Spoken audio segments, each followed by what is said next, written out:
Alright, so let's get this run going. Okay, perfect. Can I introduce myself?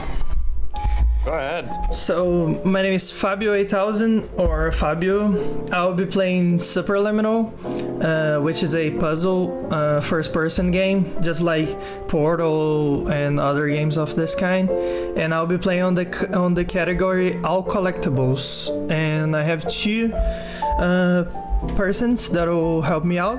First off, do you mind introducing yourself, Porco? Yeah, hello, good morning, good evening, good night. Hello, I'm Pork or Porco, and I'm here sitting in the Cool Kids table with Osmore. Yes, hello, I'm Osmorn. I'm mainly a glitchless runner of this game. I've been running it since April, but I've ran All Collectables a few times, and I'm glad to be here with Fabio and Porkhorn to commentate, for Green Gaming Marathon. Okay, perfect. So, how the All Collectables category work? So you have a reset achievements and tracked items on your options. So I'm gonna press it a few times, and what that does, it resets all my collected items through the game. You can see right here, but we will tell you which are those items when getting through the game. I'm just gonna start to load the first level, and the timer doesn't start when I enter here. We have some instructions to the game. I'm gonna turn back and sign up the terms of services without reading it, of course. And when I get through that door, let me just get the speedrun timer on so this run can be verified. So when I walk through this door, the game timer will start in 3, 2, 1, let's go. So anyone care to explain the first part? I can.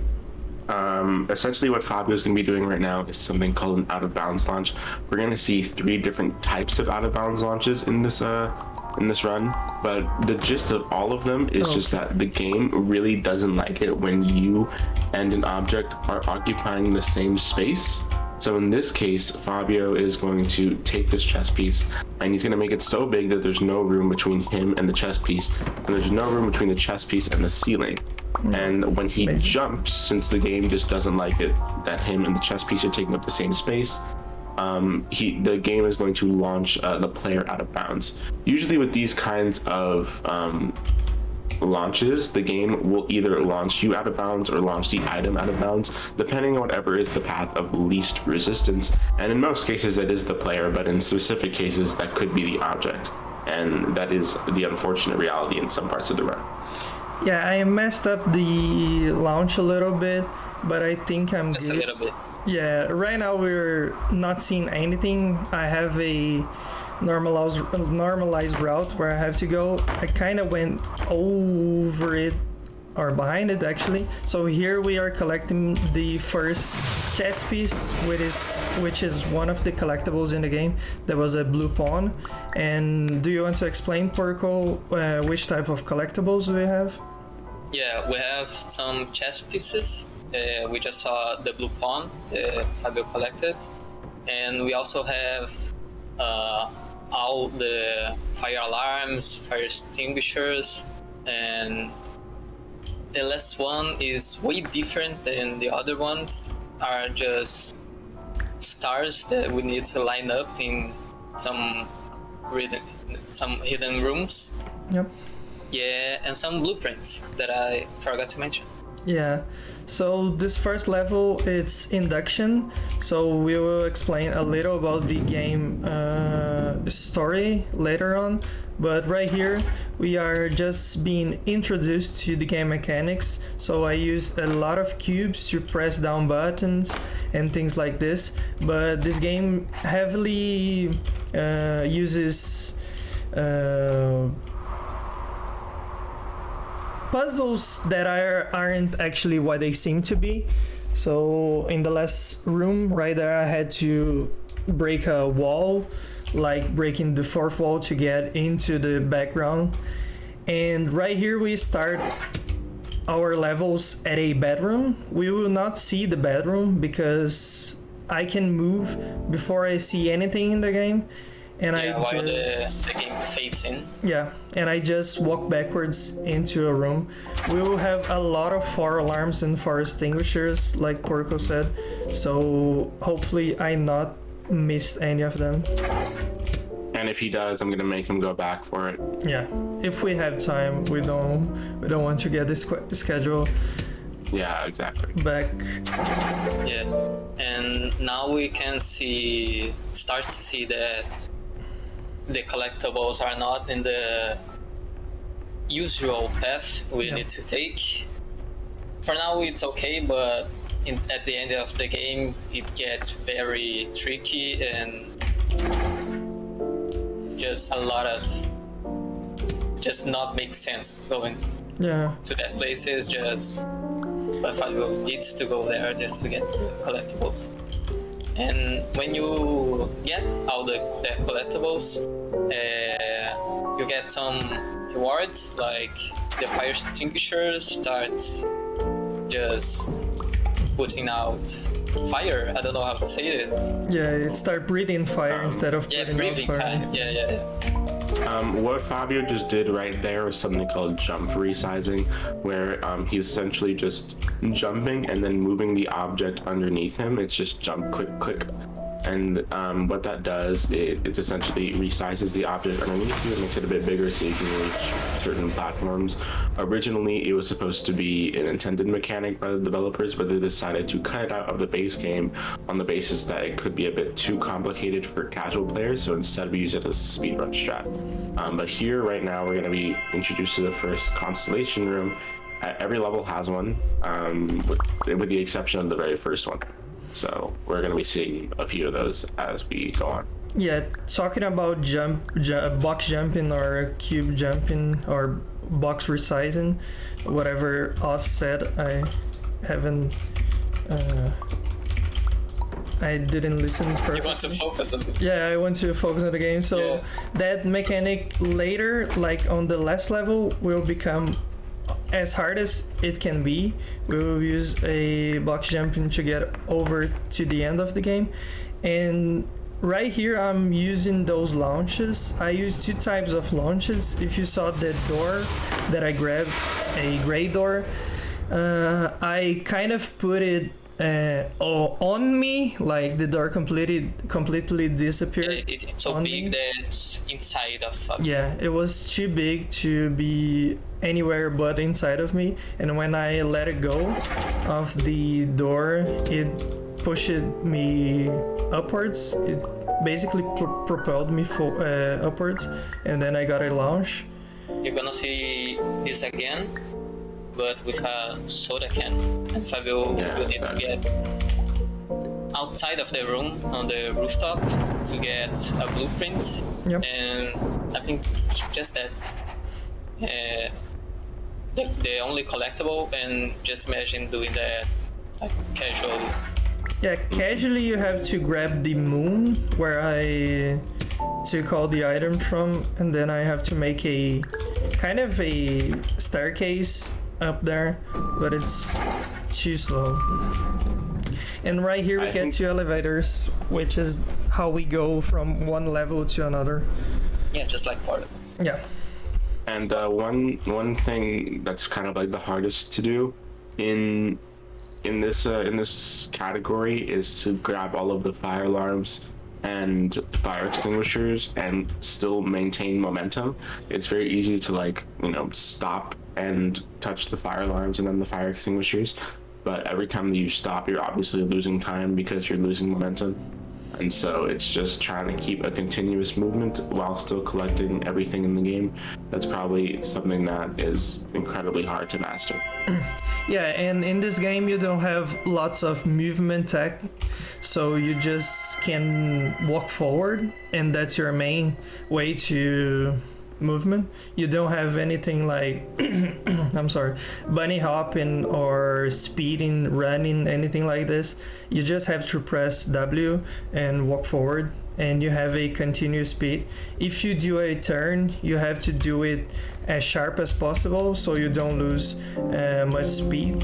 And when going up things, it's better to jump. When we get to a big staircase, you'll probably get to see it better. Right there was a chess piece inside the That was vent. hidden. Yeah. Exactly. But you can pick up through the vent. And right here I'm gonna do another type of launch. I'm gonna get this cube, this half cube, as big as possible right here, and I'm gonna push it and push myself into the cube, and I get launched out of bounds like the other launches.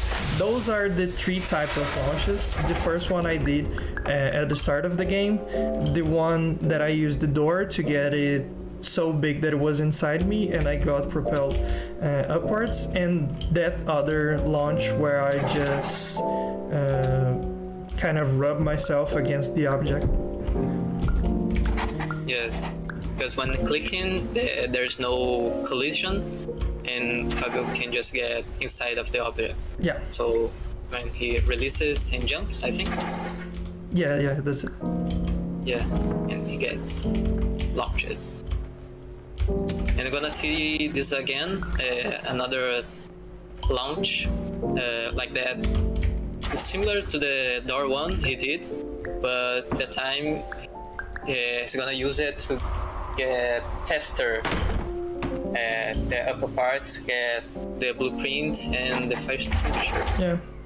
So Yeah, and the way that those kind of launches works is that essentially Fabio is making the launch so big that it turns into himself, but it then becomes bigger than the level itself. And when you let go, there's like a plane underneath the level that if any object falls into it, it will disappear. And so obviously the object touches that plane, and so the moment that you let go of it, it disappears. But in the process of doing that, the game will launch you up, because again, the game just doesn't like it when you and the object are in the same space, and so it can cause some physics to go all out of whack. Yeah, okay. Right here we are entering the 4th level, which is the blackout level. If you might have noticed, each level has its own theme. We gone through the induction, which was just the introduction, cubes and buttons. We gone into optical, which was optical illusions, and the last one was cubism, where all the objects were cubes or derivations of the cube theme. And right here we are entering blackout, which is a kind of a horror level. You, on your first gameplay, at least I was pretty scared of that level, and it all gets dark right here. You saw that I got the constellation room right at the start, because the whole level is dark, so you had to look for a dark room in a dark level. So the developers just put the dark room at the start, where you had to essentially find out in a new way of some sort. So once more, I want to talk about a little bit about the game lore and the background history. Essentially the entire basis behind this game is perception is reality. I don't really know if we touched on that base mechanic at first. And what that means is essentially, in the terms of puzzles, it means that every object that, however big or however small the object looks to you, is however big or small it actually is. But in the term level, they use perception's reality in more of a metaphorical sense, and so this level is only as scary as the player perceives it to be. And we see that we're in this kind of like dream state. You know, that's what we came to this facility to do, to experience dream therapy. But this level in particular works on the entire mechanic completely differently than the other levels do. And what Fabio is going to be doing right here is another warp launch, where he's going to turn the object into himself and is going to become bigger than the level. And this particular warp launch will give you an idea of just how big the object becomes, because when he lets go, the entire level becomes red. So like the volumetric lighting of the object itself doesn't disappear, but the object does. And it just goes to like the entire level is red. You can go back to the beginning of the level, you can go to the end of the level. It will continue to be red because that's just how big the object becomes. I forgot the exact dimensions of the object itself. But you know, and it's called a warp launch because it's similar to how we set up warps in this game, which is banned in this category. But it's a very specific, but warps are like a very specific trick, so it's not like you're gonna accidentally warp unless you're in Labyrinth, in which case you will always accidentally warp. Yeah. Right here we turn on the generator and you hear a sound and see a white pawn that was introduced in the last update of the game, where you can go into a secret ending, I think. And we are not following that route. We have to get all the collectibles, and unfortunately, if you go to the secret ending, it ends the game, as the name says. So enjoy But it's avocados. a pretty cute ending game. Yeah, the secret end game, it's pretty good. It is a reference to a different game, but I don't want to spoil it, so you're just going to play it for yourself. Yeah, do it. Isn't it? Do it. And right here we are entering a new theme. This level is called Clone, and we won't understand the mechanic until we get there, but essentially our clicks normally pick up and let go of objects, but on this level our clicks will first pick up and let go of the objects as normal. The next click will clone the object, and the next click will clone and pick up the objects, which is gonna be the core mechanic of this But level. when Fabio grabs, he can't really grab, just clones right in front of the original. Yeah. Yeah. The way that this level kind of clones objects is very selective. It changes the base mechanic multiple times. Anyone want to explain why I will only press on some fire alarms and not the others? Does anyone know the explanation? Oh yeah, I actually do know the explanation. Do you know the explanation? No, please do, because I only know because Fabio told me. Okay, so there are specific fire alarms in this level that actually don't work. Mainly because there are certain fire alarms that are, believe it or not, like connected to each other. It's a really weird bug that the developers haven't fixed yet. But we're gonna be skipping a total of 5 fire alarms because the game does not count them as part of the group of fire alarms you need to collect to achieve collect all of them, if that makes any sense. I know I'm like explaining it a bit weirdly, but you know, give me the benefit of that. I'm on like 4 hours of sleep right now. So yeah, it's just that the game just has this weird bug where some of the fire alarms are connected and you don't have to collect all of them. It's very weird. We've like bug reported it several times just so we can like because it's something that'll affect casual players too. And so we've just been kind of trying to bug report it, and it's not really something that's been addressed. Yeah, I don't know. They have the excuse that it's the clone level, so can they just say they are clone? Yeah, I like to go in the same direction as Pork is going. I think the fire alarms are cloned like the level, so some are twins fire alarms, and that's the main mechanic of the level. But if it's a bug, then it's a bug. Click one of them. Yeah, you only have to click one to click the twin, but I don't know if that's actually a thing. Right now that Osborne is saying it's a bug. I don't know if it's a bug or if it's... I'm sure mechanic. that's intentional, but the excuse I used to explain. It's a good excuse. It's a good excuse. I like it. All intentional. Right now we are entering Dollhouse, which is the worst level to play through casually, and on that category and glitchless, I think it's the worst ones, where you have to go through all the level. And we will see a mechanic in the near future, which are portals. It's called portals. It's not like portals in the game Portal, but Different kind of portals. yeah, it's so in this game to maintain the non-Euclidean space of the game, you have doors that lead up to other parts of the level, not where your eye seen. So right here, this door connects to this door in a straight line, but some doors like teleport you to another part of the level. Dimension.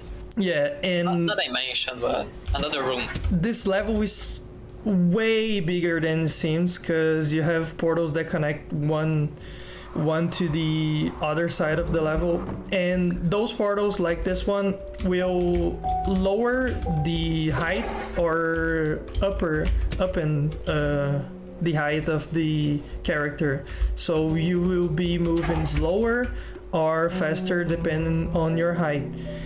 And this can be really tricky to get right. Like right here, I have to go into this table and onto the door, and I have to have a specific height, and I coordinate the height. Like I have to. Yeah, there's a visual cue to line up and to get the perfect height so you can jump into the table, big enough to jump to the table and small enough to go through the door. Yeah. And that's the main thing of this level, is to get doors at the right size, so I can be at the right size when exiting them. Right here, I'm This gonna. No, go This ahead. is a level that's like really difficult for a lot of casual players, or really difficult for a lot of beginners, I should say. We don't really do a lot of glitches in the all collectibles routes, because you have to get all the collectibles, but it's something that's very difficult for a lot of players, because they don't really get like that creative a concept of like how the resizing mechanic affects the portals and how well they need to be resizing things. Overall, it's just very difficult to master this level. It's like the hardest one, commonly referred to as hell in a lot of people splits, and so it's really just a difficult level to master. And it's very easy to soft lock. It's very easy to soft lock yourself and also mess up and just lose a bunch of time. Yeah, or just do super big houses, and the bigger the house, The smaller you are. yeah, the smaller you are and you walk slowly, so it's very easy to lose time without noticing in this level in particular. So that's why a lot of people hate Dollhouse, but it's personally my favorite, I think. Okay, I done it. Right there, I couldn't click on the blueprint. You have to be close, but not too far to the blueprint. And right there, I was too big for the room, or too big for the blueprint, and that gave me a hard time clicking on it. And I will be even bigger clicking on other blueprints on the final level. But the chat is asking what is the world record for this category. Anyone have it in mind? It's 26 minutes 51 seconds by Sci-Fi Rose. Okay, Damn. perfect.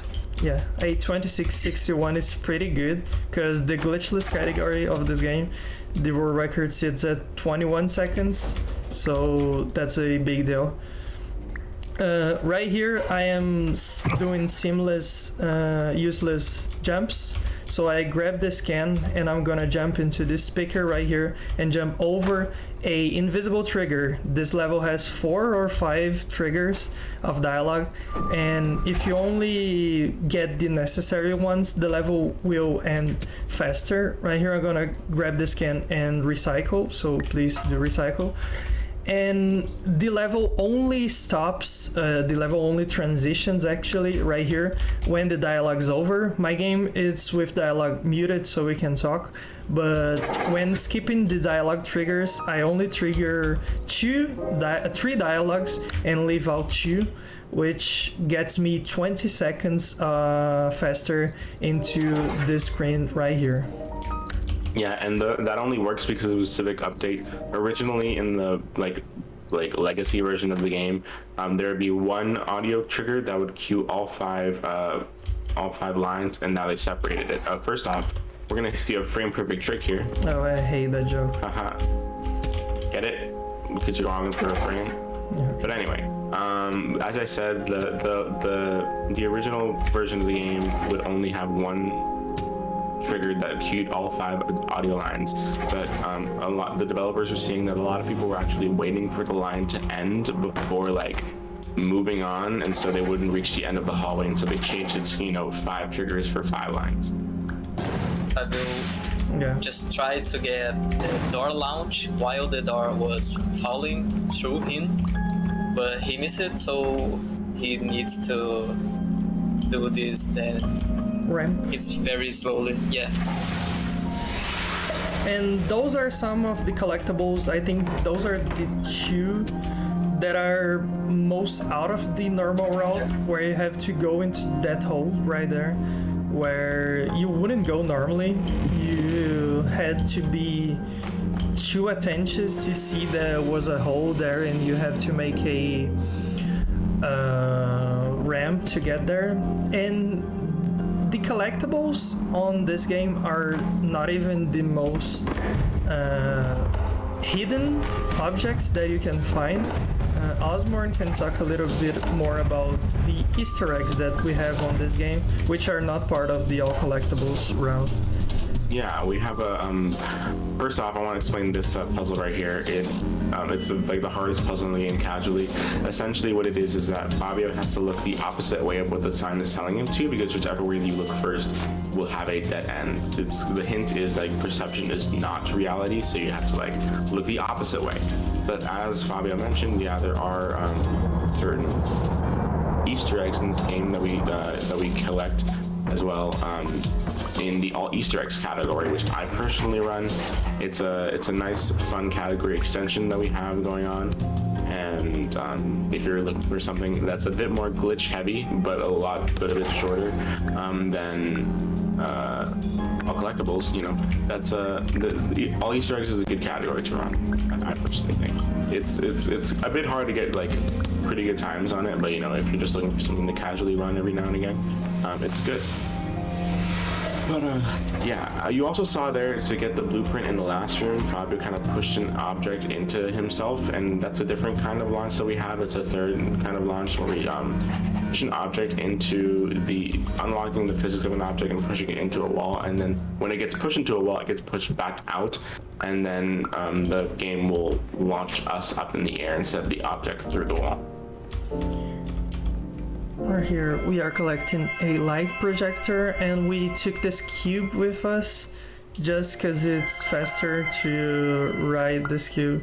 And we actually have to grab this cube. When we click on this cube, we got teleported into this section right here, and on the next room right there, we are gonna have to click on the cube to teleport. I have to be careful to not click it before I get the fire alarm and extinguisher, and we are teleported to here. And Labyrinth, I think it's the worst map to all collectibles when you're starting, because this level teleports you back and forward, and if you don't get a collectible and you got teleported, you are doomed.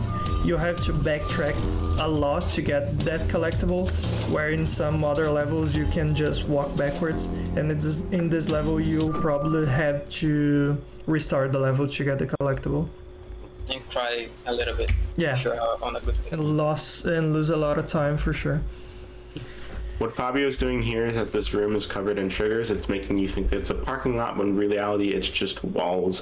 If you walk towards the walls, the triggers to have them appear will activate, and so once all the 4 walls are activated, a room will appear in the middle, and which a blueprint is on top of it. You don't have to be actually facing the walls in order to have the room appear. You can just be in the center of the room. You can just be looking at the center of the room, and it'll appear right in front of you. Yeah, right here. Right now we're getting into white space. Yeah, this last level. For sure, the trickiest level, and right at the end of the run, pretty sweet to run this category. Yeah. Yeah, and it's a pretty big level, and Fabio he's gonna do a lot of launches to get to the ends and back to get out the collectibles, and I think it's pretty much it. Yeah, And Fabio is actually going to be restarting level a total of 4 times or 5 times. I don't know what strats you do, so it could be a different amount of times. So the following like collectibles that you can get, believe it or not, you can actually kind of get them in like any order because you have to reset checkpoints so many times in order to get all of them. But what Fabio did right there was just kind of taking the clinic and then pushing it out of bounds. And by pushing the clinic out of bounds, you are able to.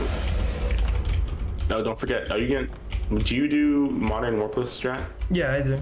Okay, you do. Okay, that's what I thought. He tries to do. No, yeah, I will. What he did right there was he put the clinic out of bounds, and once you walk out of the clinic, you're back to where you want to be.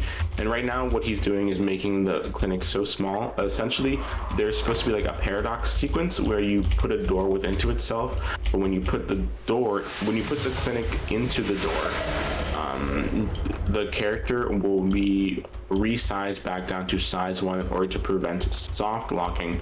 But what the game does instead, for whatever reason, that actually works with like every single door in the game. Oh my god, you got the swag strat. I love it. Yeah, I love it too. Takes total of 0 seconds. 0 seconds.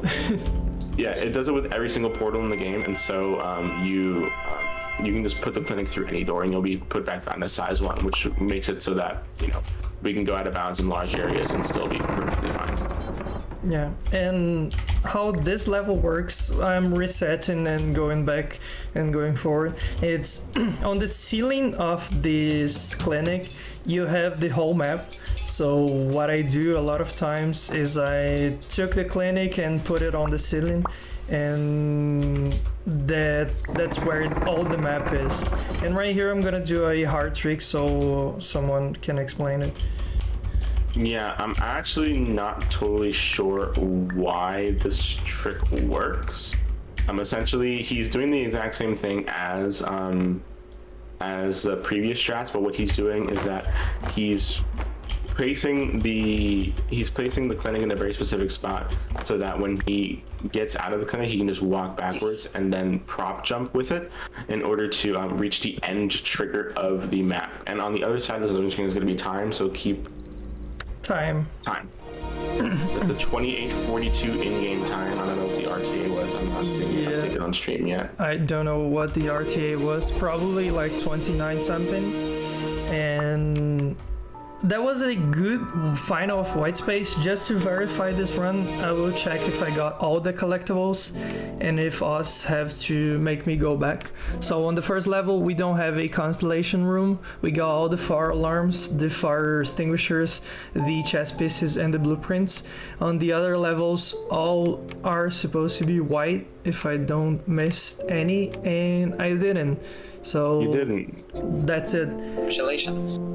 Congrats. That's basically Your job. Superliminal, and when you collect all the constellations, you can go into this title screen right here, and all the constellations that you got, like the table, the light projector, and the cheese, and things like this are right here, so you can pick them up and resize them, and they will be at your main menu. So your menu will be your constellations and things. So yeah, that's basically it.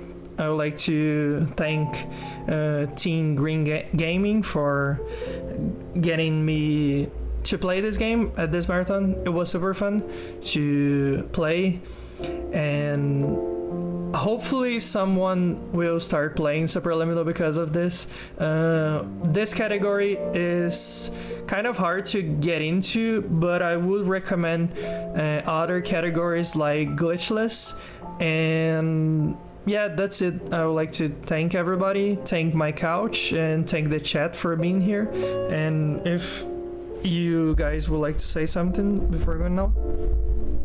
Yes, I would like to say that if you want to get into this game, you can look us up on speedrun.com, join the Discord. We're a lovely community, and we're also planning a glitchless tournament right now. Signups are open until New Year's Eve at midnight. So if you want to participate in that, please come join the community, learn the run, and be part of the tournament. We would love to have you.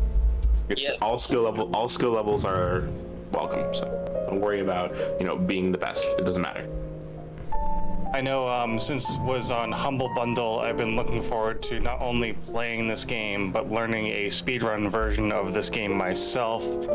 It's definitely on my bucket list. I have a lot of things in my list that I want to speedrun right now, so it's kind of a little far down, but we'll get to it eventually myself. But thank you once again for coming by. It was super fun to see this run, and it'll be fun to see it in the future. Yes, and also Sapphire Rose, have a nice point. There's a recently released co-op version of the game, and so you can join us with that. We love to have a lot of fun with the co-op stuff in this game, casually in the server as well. Yeah, there is multiplayer and now there is co-op, so the whole community is open to help and play with you. If you don't want to play speedrunning of this game, you can play the multiplayer. Yeah, and when you finish the game, you unlock other categories like challenge modes. That's pretty fun, Yeah. in my opinion. And that's it. All right, well, we are running behind, so let's get ready to transition over. Okay, bye bye. Bye bye. See ya.